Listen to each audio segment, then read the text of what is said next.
today's presentation is How Old is Your God? That by itself might have deterred enough people for today's lecture who may have wondered as to who am I to tell them the age of their God. But it is actually an analysis of the evolving human perception of the divine. I believe it's important that I start with a short disclaimer, because to some the topic might be intriguing, to others it might be confusing, but I'm sure there are some to whom the topic might be a bit sensitive. What I'm saying is simply a version of the truth that has revealed itself to me. It's my interpretation. All truth is relative. Only God is absolute. And so don't accept everything that I say unless it is rational in terms of your own personal analysis. I must also add that in terms of the issues of faith and conviction, we are mostly schematic learners. And schematic learners usually prefer to hear things that would confirm and affirm what they already know. Most people are not willing to go for things other than what they already know. In other words, to them, information is not important, especially if it differs than what they already know. Confirmation is important because that strengthens their ego. It makes them feel good. It makes them feel right. And to use the expression, I told you so. In other words, I've been right all along. So in that context, as schematic learners, some of you may find the information I'm sharing with you a bit, say, unnerving. But my objective is not to offend anyone's sensitivities, certainly not anyone's belief, a belief system, that is. Innately, God is sought through reason, revelation, and or imagination. The objective of today's talk is not to discuss God through reason, whether God exists or not. That's for the philosophers. We are not going to be discussing God as a matter of a revelation or conviction. That's for the clergy. I'm not here to preach, to convert anyone, especially if I myself don't know where I'm going. But the objective is to discuss God as a God image. The God image and use and history of the power of the human imagination and the human perception in conceptualizing some understanding and some awareness of the divine. I'm going to use the word divine, as it is gender neutral, religious affiliation neutral, and all the rest, but I'm sure you know what I mean. And then that divine in the context of the evolving human perception, because ultimately we perceive God the way we act towards others, in the sense that there is a God within us.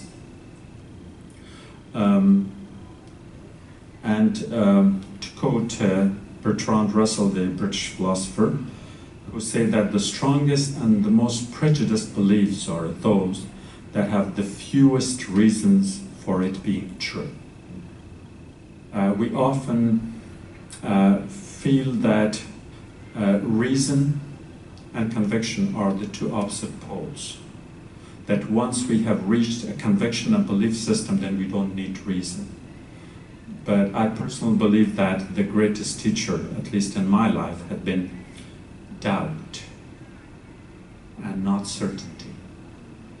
I often go back to doubt. I question things to test whether what I believe makes sense. To me, I do not believe in the God today, in the God that I believed in yesterday. In fact, we should be believing in a God, in a different God, every minute. By different, I don't mean that God is different, but that our perception has to evolve and grow.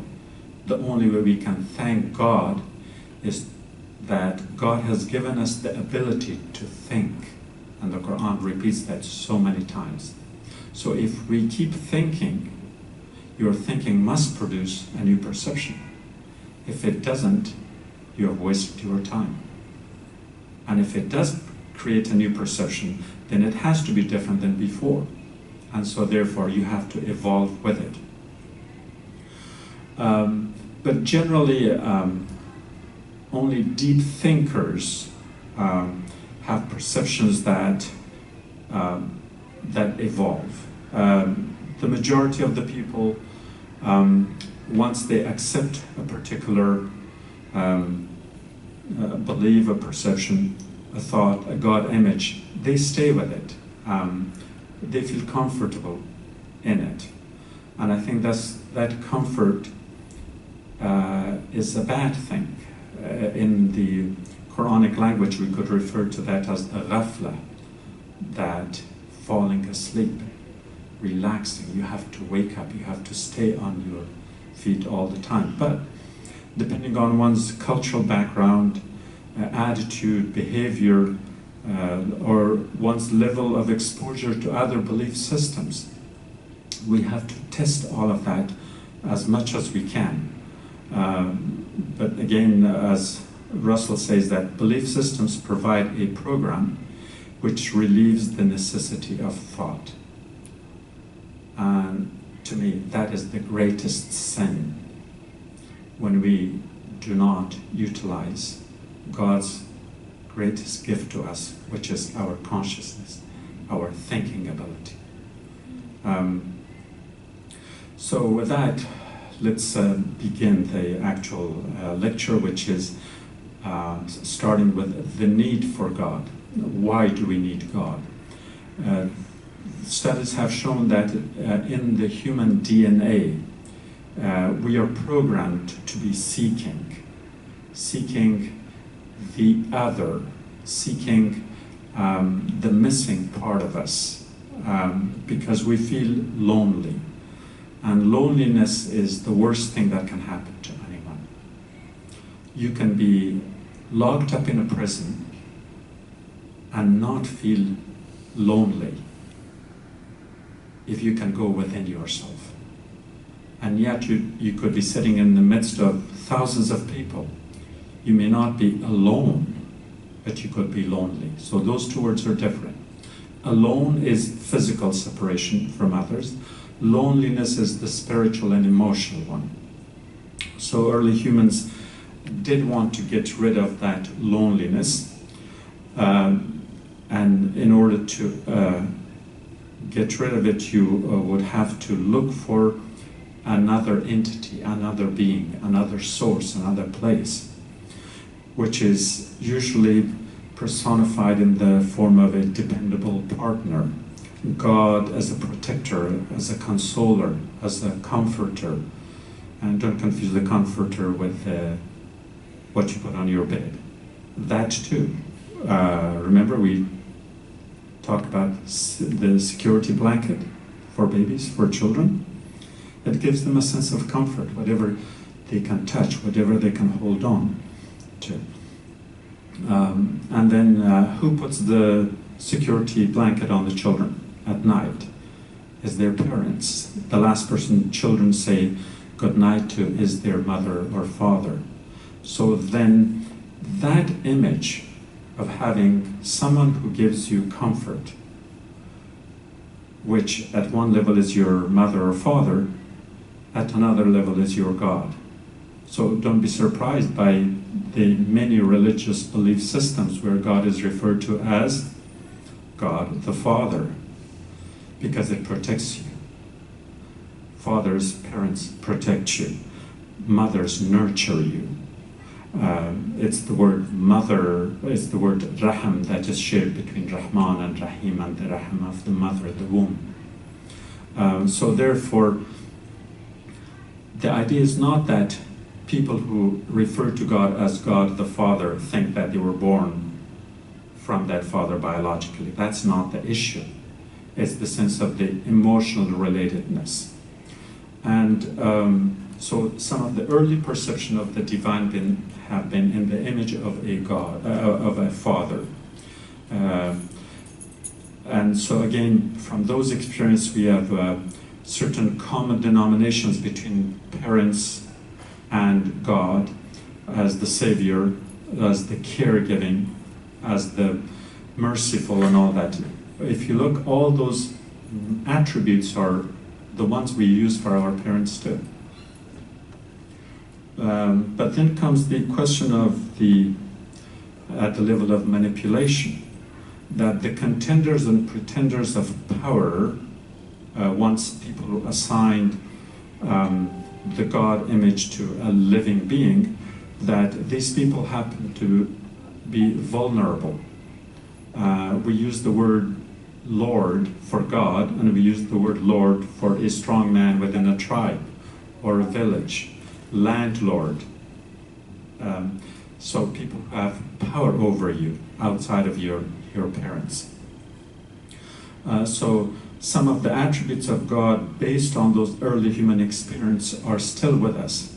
Now, your parents are kind and merciful and caregiving, but that Lord, whether it's your landlord or the lord of your property or one who has political power over you, they had to manipulate that through fear, often kind of threatening you with something. And so the word fear then enters this equation, that the relationship between human and God is manipulated on the basis of fear. And we can even see in today's world, in the 21st century, in the Quran, the word taqwa is often translated as fear, which is not correct. Taqwa is God consciousness.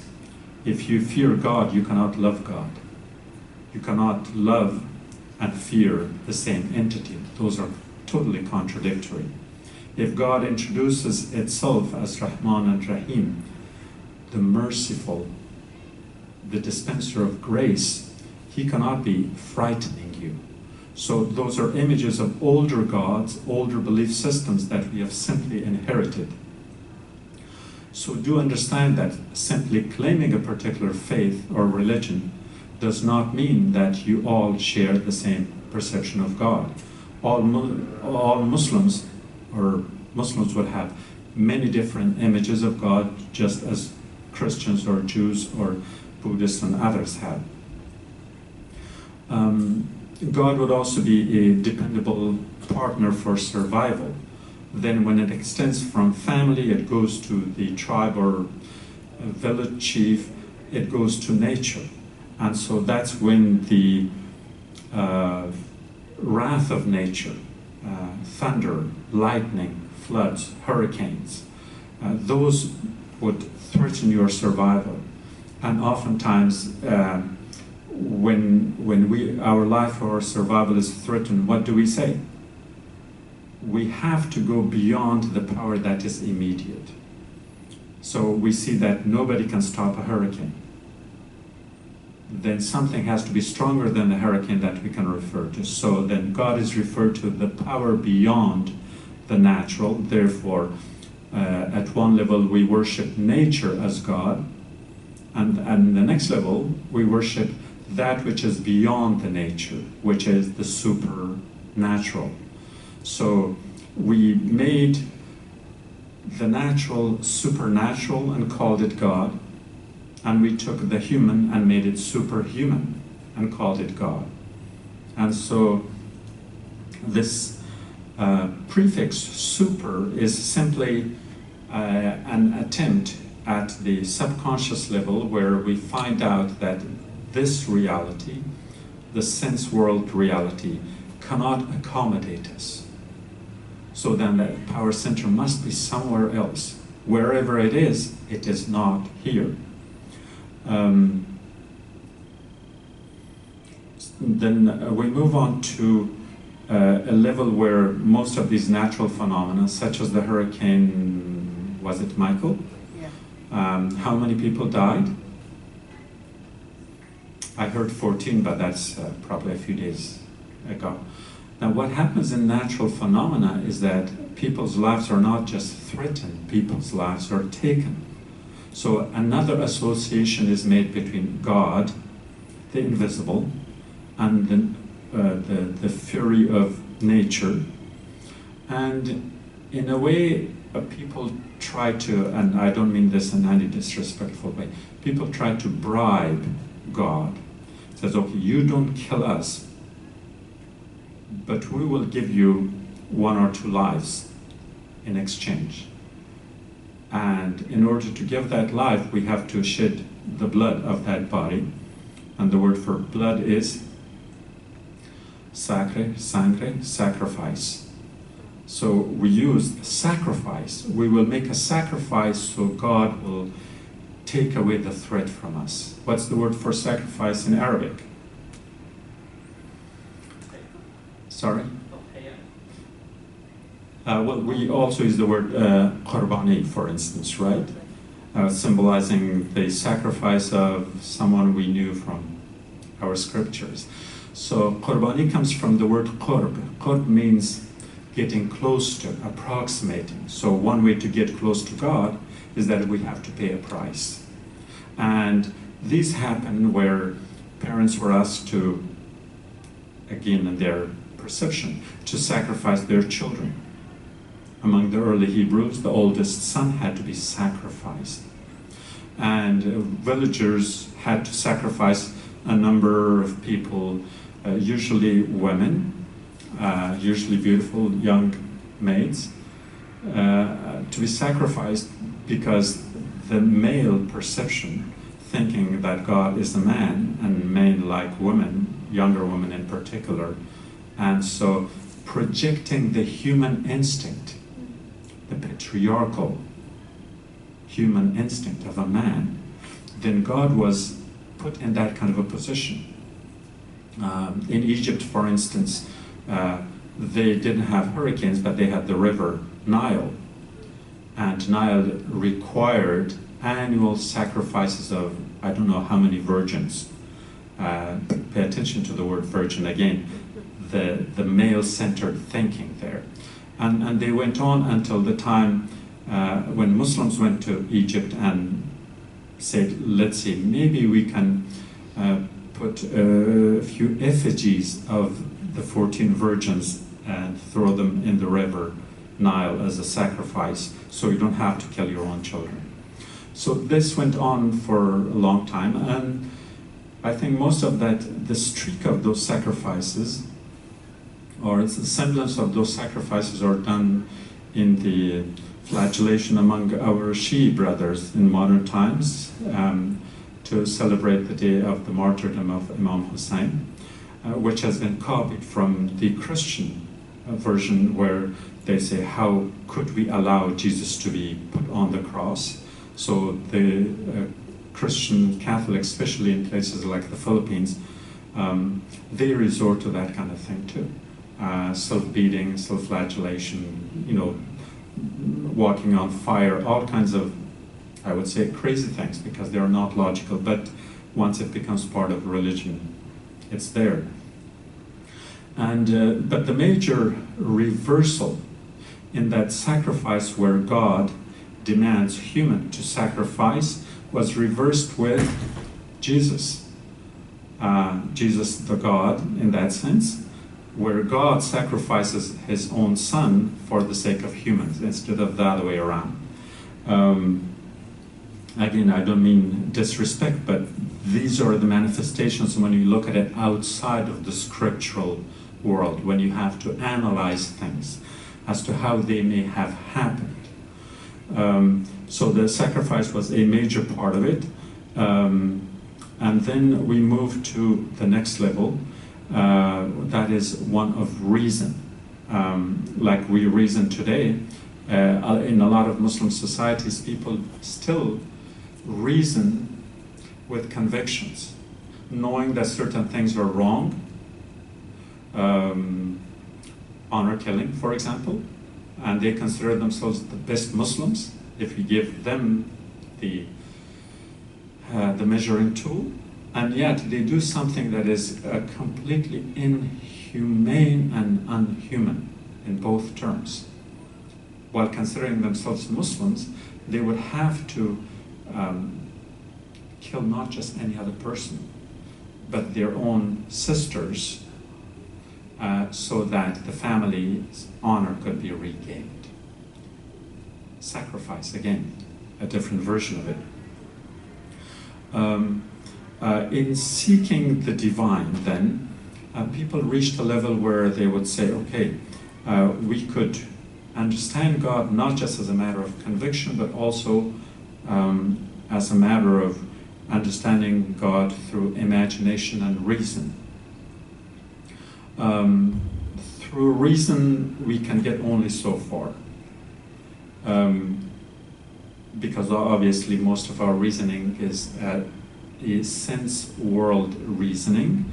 We need evidence, we need proof, and sometimes it becomes, logically speaking, difficult to prove things that you do not observe and see.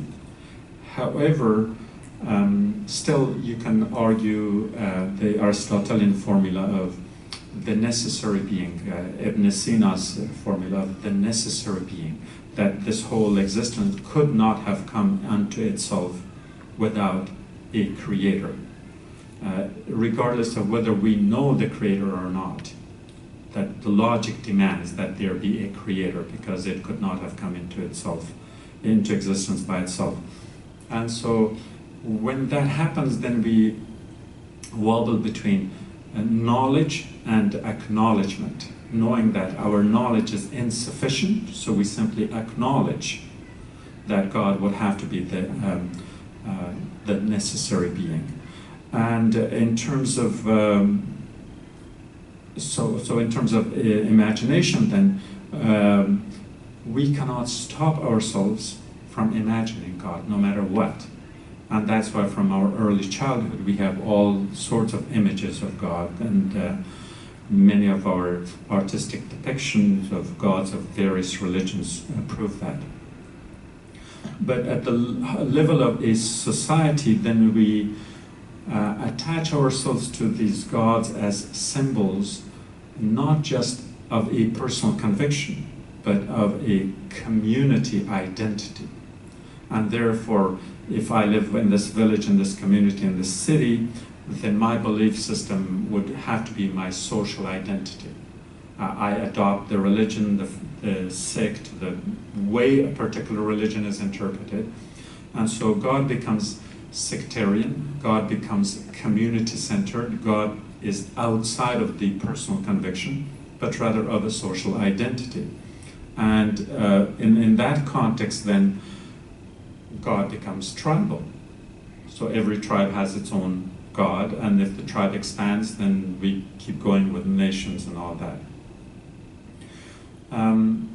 Whereas the human-God relationship, as a matter of faith, has to be personal.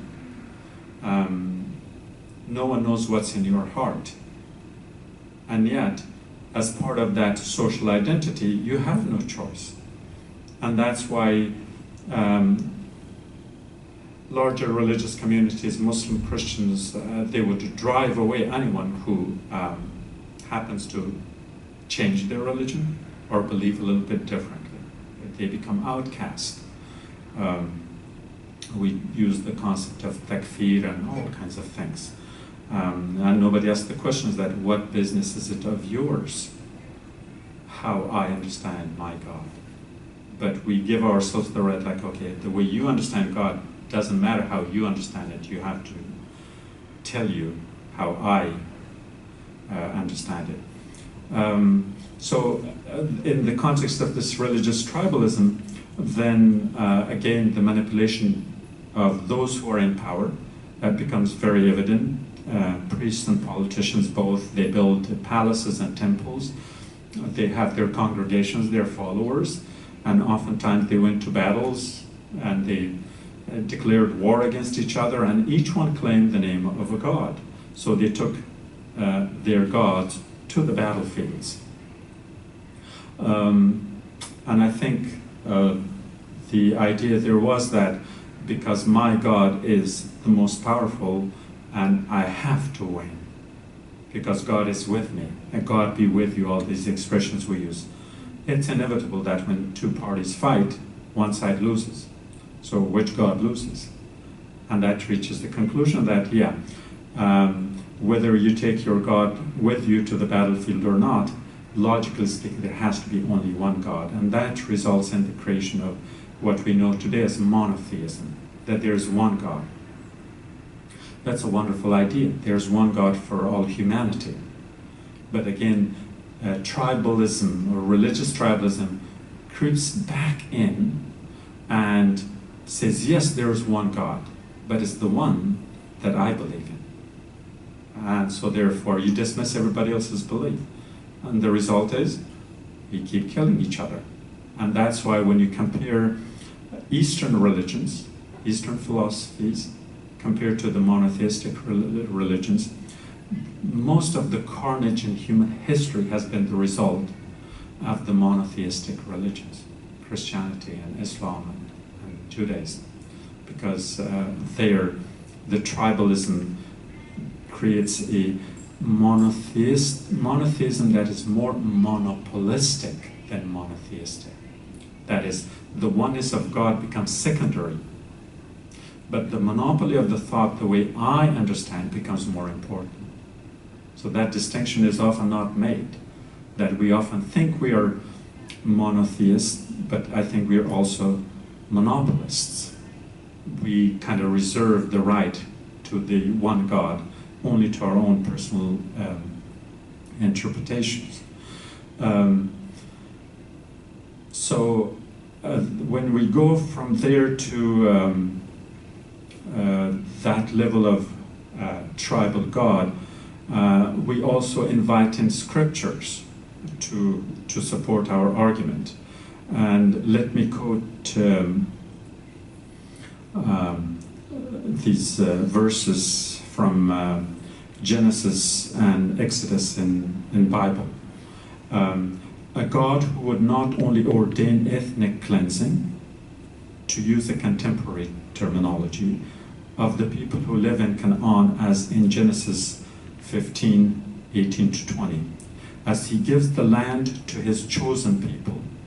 Now we go to Genesis 7:7-8, and this is what God says: I will give the whole land of Canaan to you and your descendants, and I will be their God. And as if that is not enough, God himself participates in this ethnic cleansing and says, Exodus 33:2, and I will drive out the Canaanites, the Amorites, and the Hittite, and the Perizzite, and the Hivite, and the Jebusite, etc., etc. I will drive all those people away. I'll give you the land. Real estate agent as the attribute of God, basically. But then why would God choose one people over another when all the people are his creation? If all people are God's children, and if peoples are God's creation, then why would he choose and favor one over another? But not only that, but he would have to destroy himself all the other ones. Go kill them, destroy them, so you can have the land.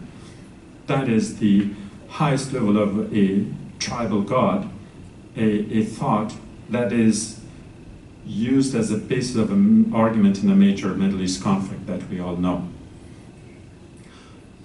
So in this context then, religion is not, as I said, first it's a personal conviction, then it becomes a community and social identity. Now it becomes tribal identity, and then it becomes an organized religion. And when it is an organized religion, we are talking about millions. And there the understanding of God is no longer a personal conviction, perception, or knowledge. None of that matters. Once you see two people fighting tens of thousands of miles away, and if you can figure out by their name, by their looks, by their features, you're going to side with the one that seems to be sharing your belief system. So then we move on to later period when a universal God is introduced, or rather reintroduced, with the understanding that God is not only one, and it's not necessarily mine or yours, but God is universal. Not just universal, God is a cosmic reality. It's beyond everything that you believe in, everything that you can perceive, everything you can understand. And that comes coincidentally at the time of the Age of Enlightenment in Europe, where a great philosopher named Friedrich Nietzsche declared, God is tot, God is dead. And people jumped in elation like, wow, if Nietzsche says God is dead, then God must be dead. But most people didn't even bother to read what Nietzsche really said. What, in my opinion, Nietzsche said is that not that God is dead, but the old God is dead. The old tribal God is dead. And let me quote Nietzsche directly on what he said, and you draw your own conclusion. God is dead. God remains dead, and we have killed him. How shall we comfort ourselves, the murderers of all murderers? What was holiest and mightiest of all that the world has yet owned has bled to death under our knives. Who will wipe this blood off us? What water is there for us to clean ourselves? What festivals of atonement, what sacred games shall we have to invent? Is not the greatness of this deed too great for us? Must we ourselves not become gods simply to appear worthy of it? This is his argument. He's not claiming it in the context of a nihilist and a denial, but that what have we done with God? And since I refer to the Age of Enlightenment, I think we could say the same thing about the Muslim world right now in the 21st century. Go to Syria. Who is killing whom and for what? Are we killing God or are we killing humans? I think we are killing God. Because we won't be believers of a God that is a sustainer and nourisher of our lives, and yet destroy the lives of innocent people simply because they believe a little differently than us. In other words, we have to assume that the head that is on their shoulder is not thinking right, so my head should be on their head, or their head shouldn't be on theirs, so therefore we chop it off. That's what we do.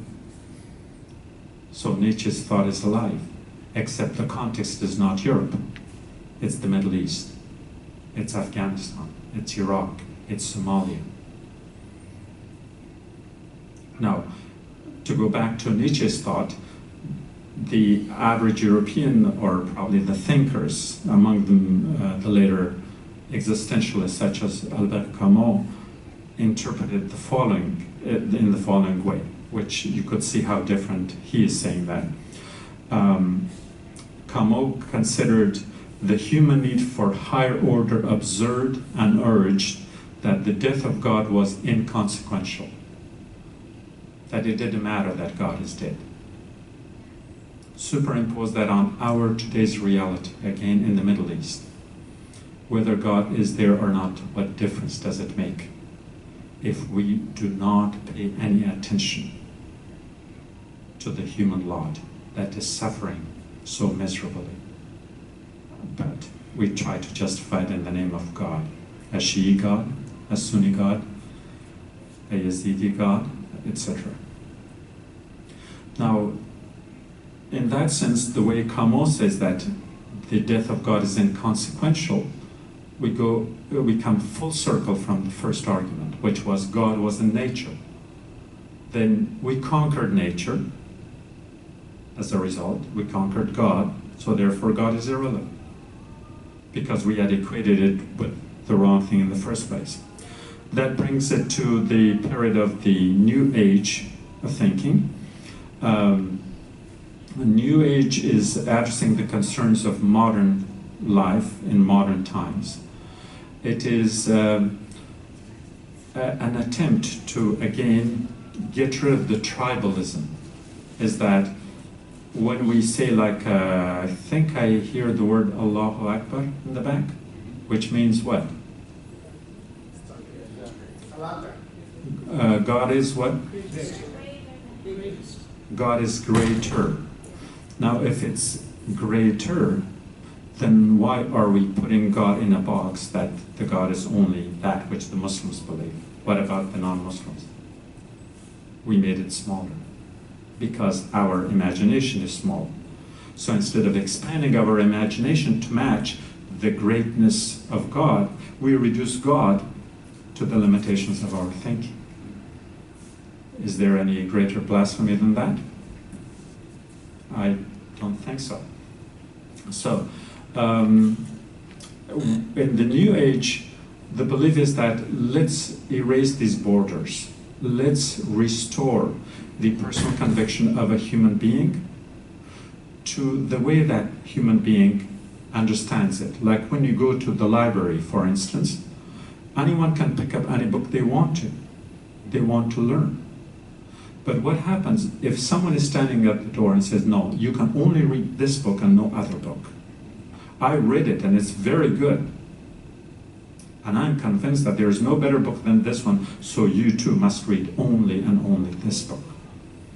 So New Age comes and says, no, we don't need a conductor and a police officer in the library. You go seek knowledge, even if in China, as the Prophet says. There were no Muslims in China. There was no Quran in China. Knowledge was there. So you may approach God through your regular prayer if you feel comfortable and spiritual rekindling within you. Maybe karma, maybe meditation, maybe an understanding of the chakras. It doesn't matter. The important thing is how you connect. If you have to go from Los Angeles to San Francisco, is it important that you must take a train or a bus or walk? How you go there is not important. Knowing where you're going is important. So the medium is a medium. Do not start worshiping the medium, that anyone who takes the bus is wrong, but if they take an Uber Alice, then it's okay. Excuse the pun. So this New Ageism is now seen as a kind of a creation and invention of the West, because in the West people got tired of religion. That means organized religion. The Muslim world had a version of that long before that, when they referred to Sufism, to Tasawwuf, to Irfan, to the understanding of God. They took the understanding of God out of the confines of organized religion. And they said, let the Hanafis and Malikis and Hanbalis fight each other. That's not what Muhammad came for. Let's not become religionists, but let's become theists. We have to worship God. And nobody has the stamp of approval or of monopoly of a particular way of believing. There are billions of people, and there are billions of ways that those billions connect with the divine. And we can go beyond the billions. Animals, insects, birds, trees, anything that moves with the Spirit of God. God has given everything life form.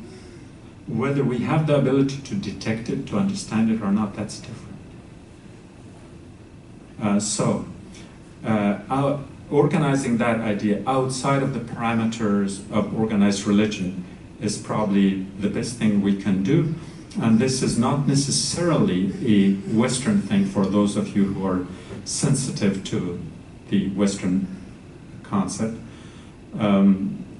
Rather, it has its roots, like I said, in Islamic mysticism, where there is understanding that beyond the cultural specific norms, there is a universality. In that there is a supreme principle and divine essence. And that has to be approached, understood, or acknowledged through a cosmic reality that harkens back to the Aristotelian logic of the first or primal cause, the cause that has caused all the causes.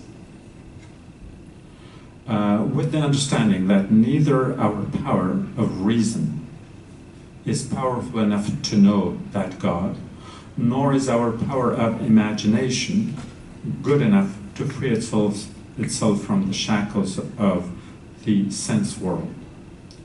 Now this, and I'm throwing a few words that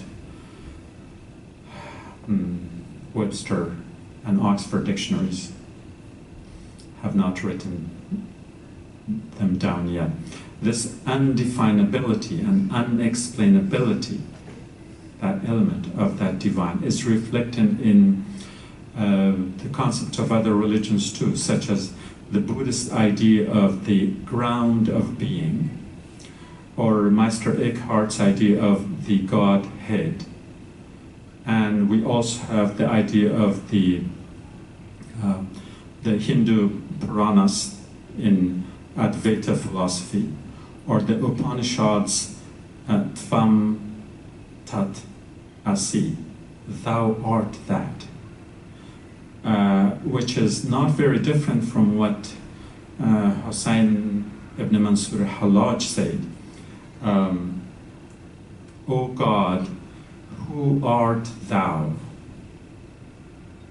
And he heard the echo, thou. That there is a God within us. That if we believe that God cannot be outside of any entity, any cell, any molecule, any particle in the universe, that if God is truly omnipresent, then we cannot say that God doesn't exist within the cells of the body that runs and operates me.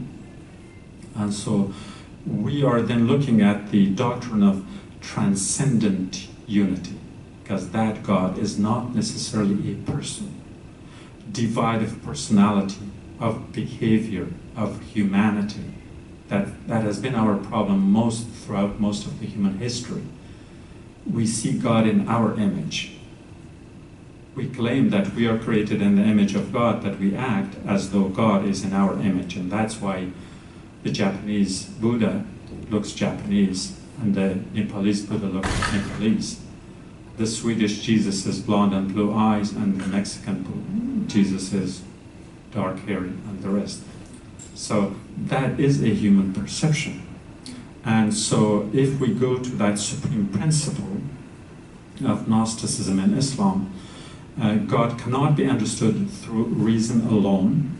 God cannot be contained in the human perception, but God is beyond both. Now, God is also the absolute being as well as beyond being, and this is critical.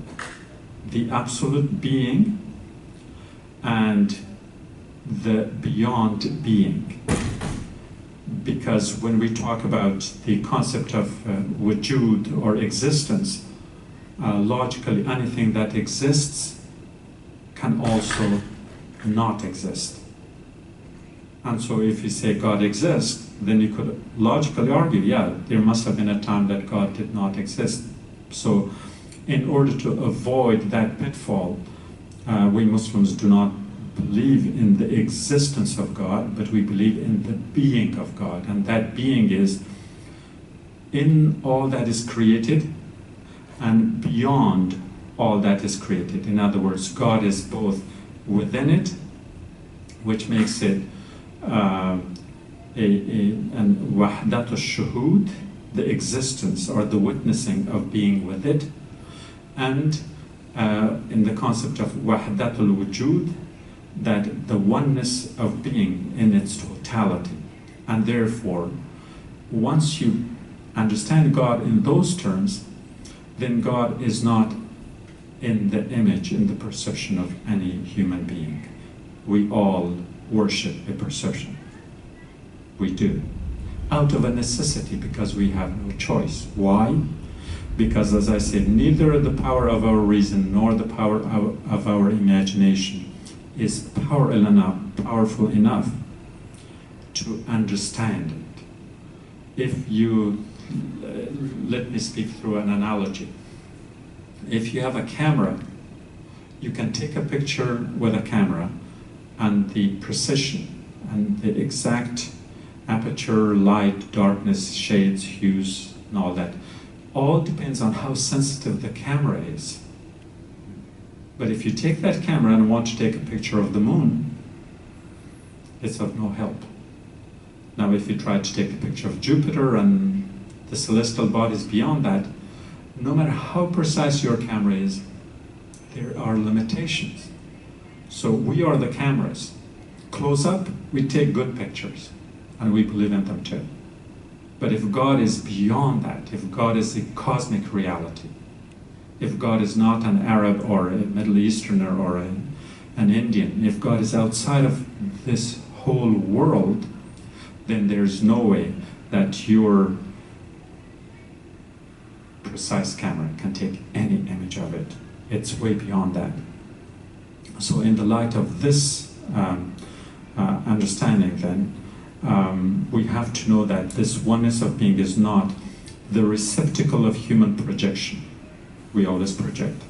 Rather, it is devoid of personality. God doesn't have personhood. We do. Of behavior. God doesn't take revenge and get angry and do things like children who have tantrums, okay? And you have to make sacrifice to avoid that. Give the child some candy and he will be fine. We treat God just like that.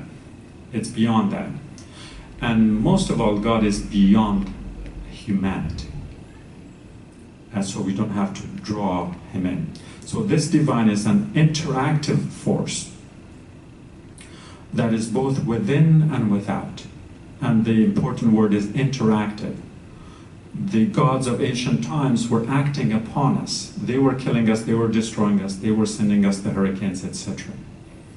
But, and many Muslims have inherited that, because large number of Christians and Jews who brought that older version of the monotheistic belief, we took it, the whole thing without making any exceptions. Whereas the Quran is clearly giving us the parameters that the Quranic God is not acting upon you, but rather acting with you. Remember the concept of ajal ma'alaq, ajal musamma, things that happen because they are written in Lawh Mahfuz, in the sacred tablets. But many things are suspended. It depends on your action. It depends on how you do it, what you do. In other words, you participate with God in doing things. And that's why it's not just that we say it. God has invited us. He says, come with me, do this with me. Has anyone heard the invitation of God? What does the word dua mean? Dua is da'wah. Da'wah is inviting in. God is inviting us, humans.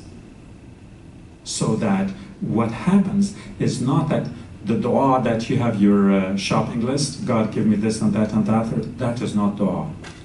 If someone invites you in, you honor that invitation. You participate in that. And if the God is within you too, then you become a participant in the sense that this God is, the Quranic God is an interactive God.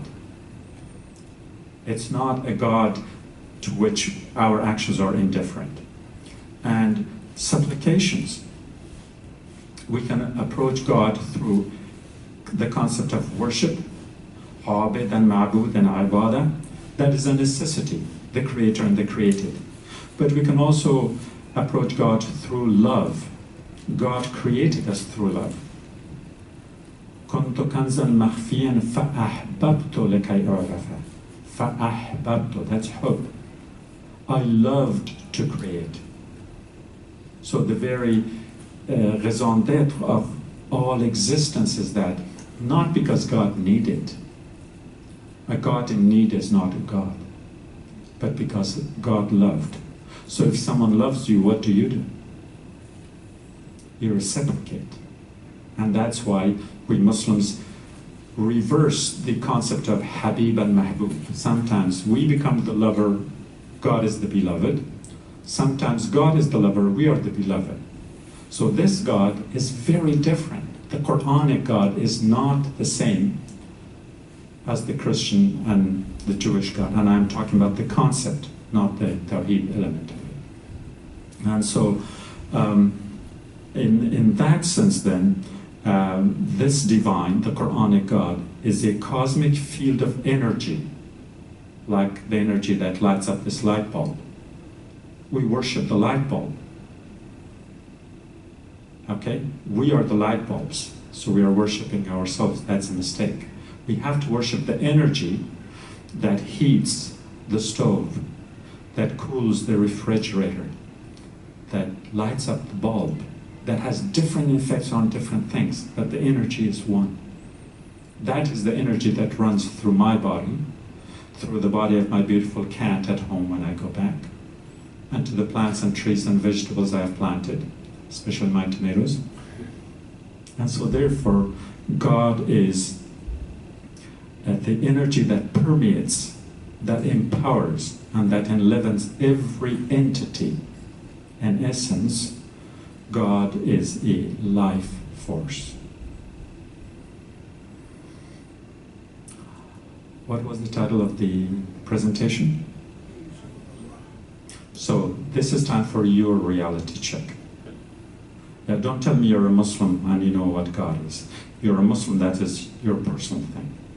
And how you know God, that is also your personal. But match the two, whether that is, whether your God is the God of today, the God of 1400 years ago, the time of the prophet, the God of the time of Moses, the God of the time of Abraham, the time of Buddha, I don't know. Historically, scripturally, and otherwise. Is God the wrath of nature? Is God the comforter and caregiver parent, usually the father who protects you and then asks you for a sacrifice? When you go to bed at night, you pray to both, your parents and your God. Is God the tribal God who defends you against other tribes in times of war and political turmoil? Do we do that? Yes, we do often. Is God the entity that has cursed you with the original sin, and you're programmed and meant to do bad things unless you're saved by the righteous? Transfer of responsibility. Very convenient. Or is God the one who demands of you not to go to heaven alone? I want you to underline that. Is God the one who tells you, don't go to heaven alone? You must make sure you bring with you as many as you can convert to your understanding of God. And if they don't, chop off their heads. We do that, don't we? And we do it in the name of Islam. Is God who has created you out of its desire to love its creation, and asks you to read the signs of God's beauty on earth and in heavens. Many sources in the Quran talks about that one, and we simply refer to, why does God talk about everything that is between the earth and the heaven? We know it. It's not an acknowledgement, but invitation, that if you cannot see, and I'm using here the image of God in the beauty and shade and hue of a small petal of a flower in a desert, you don't see God. God is, or this would be another one, that is God as much within us as it is without, who has no entity separate from its creations, and that its emergence is an emergence and a coming into time and space from out of the depth of the unconscious. And that can be left for another lecture and another day. Thank you very much for your attention.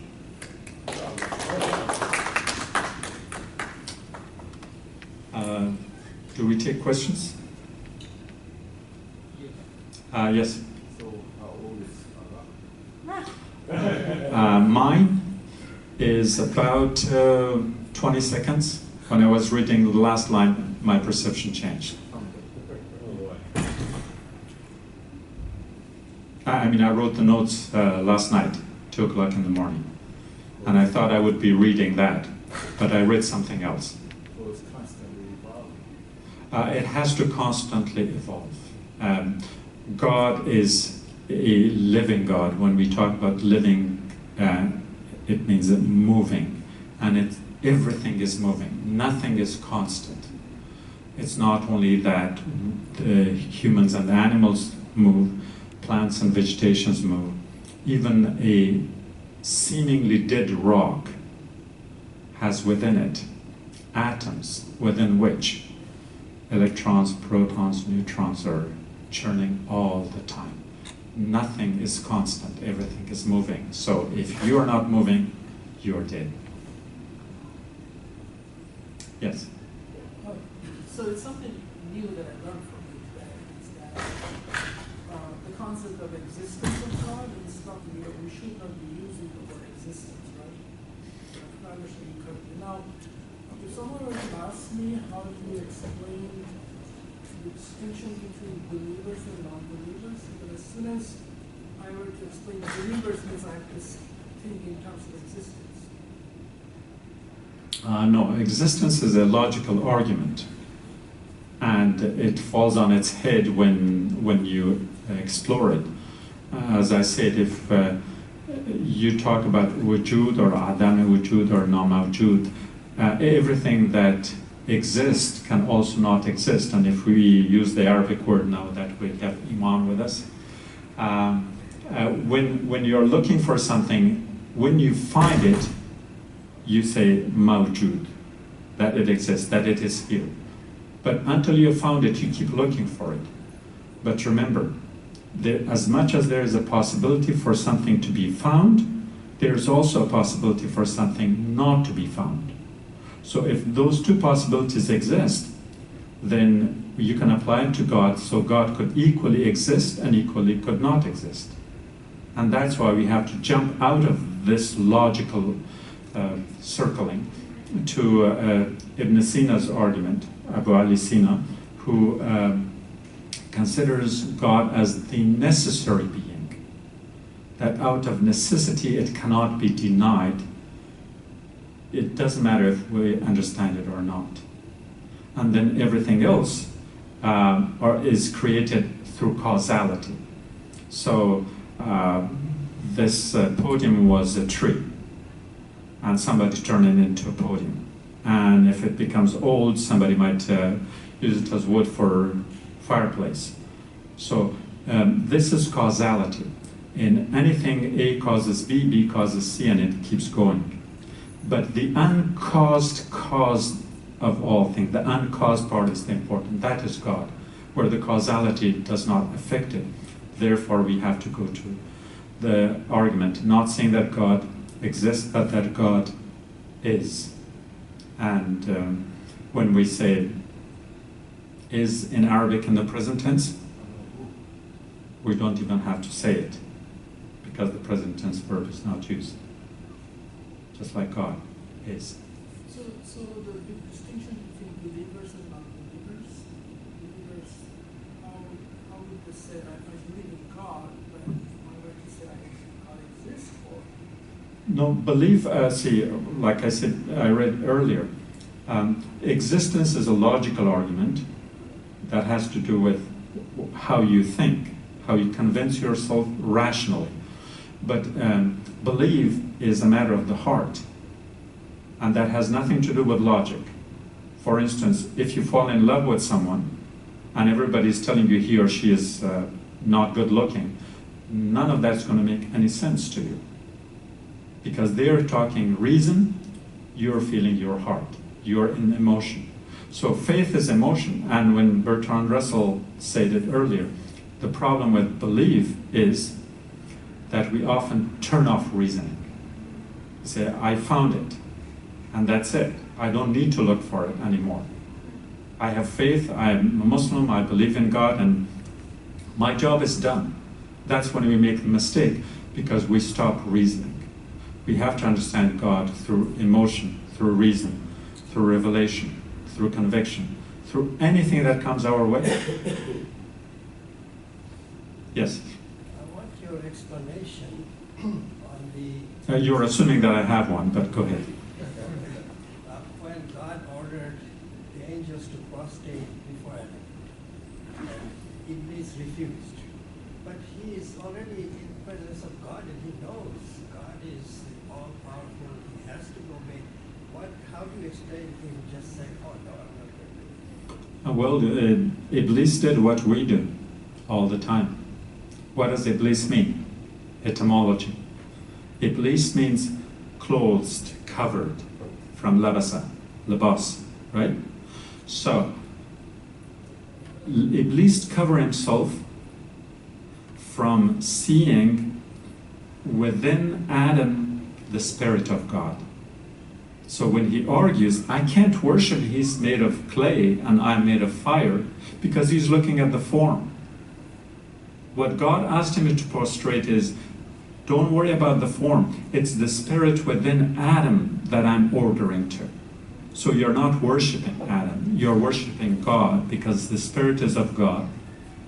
And so those of the angels who saw the spirit as the primary and the body a simple form, they prostrated. Iblis, who saw the form and didn't even bother to look for the spirit, he did not. So he had every reason, very logical, because Iblis had vowed, I will not worship anyone but you, which was out of Iblis's love. He was the closest to God and the lover of God. So he did the right thing by using reason. But what he missed was he didn't see the Spirit. And we often do that. In our prayers, in our actions, we are all stuck in forms. And because we are stuck in forms, that's why the Muslim world is going down the drain. Because we are forms, we see Shias, we see Sunnis, we see this and we that. We keep killing them. We never see that within each one of those beings there is a Spirit of God. And we are, to quote Bertrand Russell's term, we are killing God, not humans. Because those humans are alive with the Spirit of God. And there's a God within them. And we deny its existence. To use that existence right there. Yes? The expression, Allahu Ahad, is this the same as that Allah is the absolute reality? And I think it was Jelani who said that we are a drop in the ocean of Allah's reality. Piecing it together. The Surah Ikhlas argument is on two levels. The Ahad and the Wahid has to be understood in two ways. One, that there's one God mathematically, not 2, 3, or 4. And the other, more correct interpretation would be that all there is one God. That the entire existence, the entire cosmic reality is all one God. So that is the real Tawheed. That there is nothing in which there is no God. So all is one.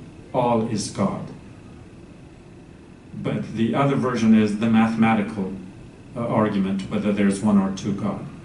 I think the first one falls within the context of religious tribalism, as a response to religious tribalism, that the context, the Sha'n and Nuzul of Quran explains. But the spiritual element is much deeper than that, which I think it doesn't address the tribal God, rather the cosmic reality, that it's all one.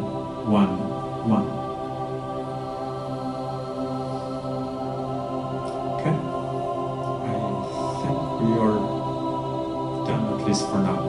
So thank you and have a nice day, and please smile, not at the ones here.